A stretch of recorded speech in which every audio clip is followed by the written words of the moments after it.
Shine tech మీ ఇంటిని మరింత అందంగా మార్చాలనుకుంటున్నారా? స్పెషల్ అట్రాక్షన్ తో పాటు లివింగ్ కి perfect solution. UPVC windows and doors, Bontada group.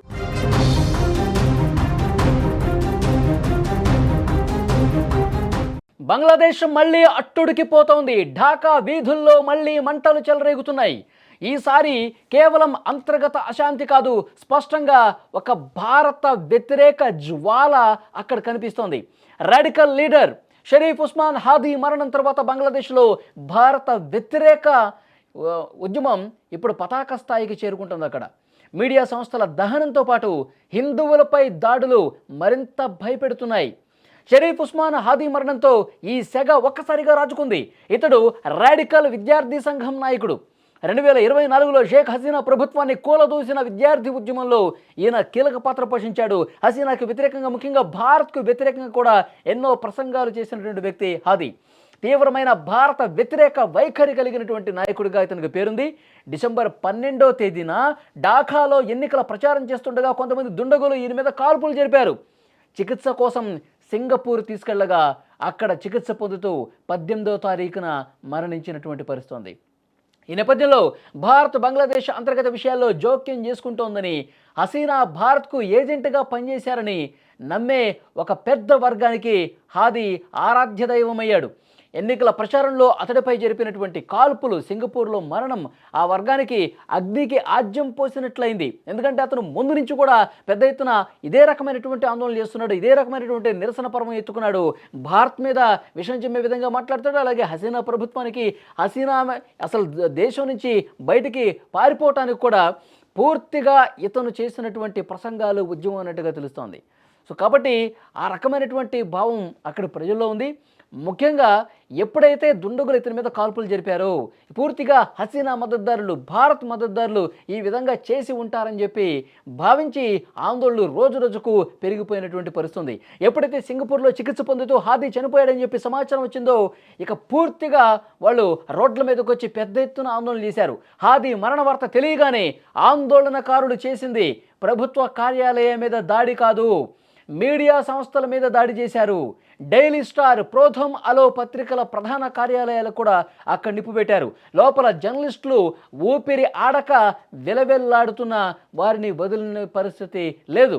ఈ పత్రికలు సెక్యులర్ భావజాలం కలిగి ఉన్నాయని, రాడికల్స్ను ఒకటే పనిగా విమర్శిస్తూ ఉన్నాయని, అన్నింటికి మించి వీరు భారత అనుకూలవాదులని చెప్పి ముద్ర వేయటమే దీనికి ప్రధాన కారణం. ఢిల్లీ ఏజెంట్లు నశించాలి అని చెప్పి పెద్ద ఎత్తున నినాదాలు ఇస్తున్నారు. భారత్ నశించాలి, ఢిల్లీ ఏజెంట్లు నశించాలి, హిందువులు నశించాలి, ఇదే రకమైనటువంటి ఆందోళన అక్కడ చెలరేగిపోతున్నటువంటి పరిస్థితి ఉంది. ముఖ్యంగా చత్తోగ్రామ్ అనేటువంటి పట్టణంలో భారత అసిస్టెంట్ హైకమిషన్ కార్యాలయాన్ని కూడా ఆందోళనకారులు ముట్టడించారంటే అక్కడ ఉద్రిక్తత ఏ స్థాయికి చేరిందో మనకు అర్థం చేసుకోవచ్చు. భారత వ్యతిరేకమైనటువంటి పరిస్థితులు అక్కడ ఏ విధంగా ఉన్నాయో కూడా మనకు అర్థమవుతుంది. అక్కడి మహమ్మద్ యూనస్ ప్రభుత్వం మాత్రం ప్రేక్షక పాత్ర పోషిస్తోంది. గొడవలను అదుపు చేయడంలో పూర్తిగా విఫలమైంది. పరిస్థితిని అదుపు చేయడంలో పూర్తిగా వాళ్ళు చేయి దాటిపోయినట్టుగా కనిపిస్తోంది. ఎందుకంటే వాళ్లే వదిలేశారు. ఒక పక్క హాదీ మరణానికి సంతాపం ప్రకటిస్తూనే మరోపక్క ఆందోళనకారుల ఆగ్రహానికి తలగుతుంది. పోలీసుల కళ్ల ముందే ప్రముఖ పత్రికల ఆఫీసులు కాలిపోతుంటే నిమ్మకు నీరెత్తినట్టుగా వ్యవహరిస్తోంది. ఇంకొక ముఖ్యమైనటువంటి విషయం ఏంటంటే బంగ్లాదేశ్లో ప్రస్తుతం భారత వ్యతిరేకమైనటువంటి ఆందోళనలే కాదు, భారత్ మీద విషం చిమ్ముతూ ఆందోళనలు చేయటమే కాదు, అక్కడ ఉన్నటువంటి హిందువులను కూడా టార్గెట్ చేస్తూ ఉన్నారు. అక్కడున్న హిందువుల్ని చెట్టుకు కట్టేసి మరి దాడులు చేస్తూ ఉన్నారు. చాలామంది హిందువులు భయపడే పరిస్థితి కనిపిస్తుంది. అక్కడ బతకలేనటువంటి సిచ్యువేషన్ కనిపిస్తుంది. ఎప్పుడైతే హాదీ మరణ వార్త బయటకు వచ్చిందో హిందువులకు వ్యతిరేకంగా, భారత్కు వ్యతిరేకంగా ఢిల్లీ ఏజెంట్లు అంటూ పెద్ద ఎత్తున ఆందోళనలు చేస్తూ ఉన్నారు. అక్కడ హసీనాకి వ్యతిరేకంగానే కాదు, భారత వ్యతిరేక ఉద్యమం పెద్ద ఎత్తున రగిలినట్టుగా తాజా అల్లర్లను చూస్తుంటే అర్థమవుతుంది. ఇది కేవలం బంగ్లాదేశ్ సమస్య కాదు, మన సరిహద్దులో మన మిత్ర దేశంగా ఉండాల్సిన చోట భారత వ్యతిరేక జ్వాల రాజుకోవటం నిజంగా ఆందోళన రేకెత్తే విషయంగా కనిపిస్తోంది.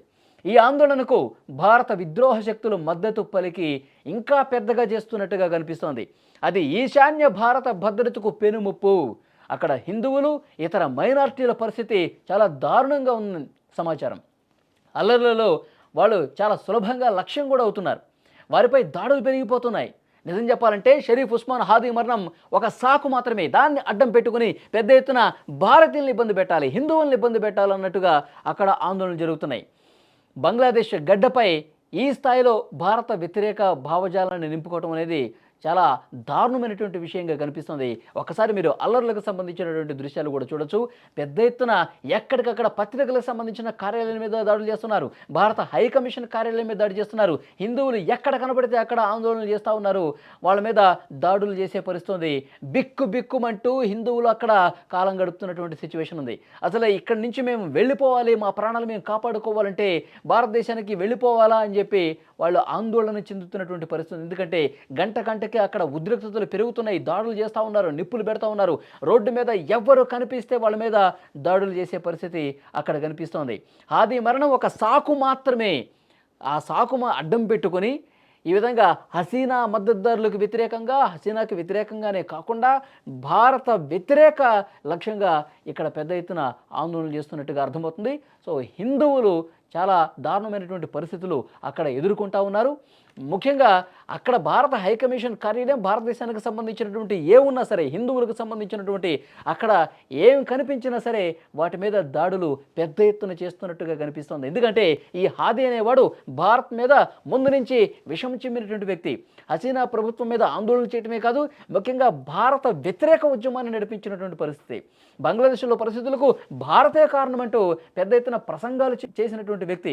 సో అలాంటి వ్యక్తిని ఎవరో దుండగులు కాలిస్తే, అతను ఆసుపత్రిలో చికిత్స పొందుతూ చనిపోతే అది భారత్ మీద అంటగట్టి భారత్ని వ్యతిరేకంగా చూపించి ఈ విధంగా దాడులు చేయటం అత్యంత హేయమైన చర్య. ముఖ్యంగా అక్కడ హిందువులైతే ప్రాణాలు అరచేతుల్లో పెట్టుకొని కాలం గడుపుతున్న పరిస్థితి.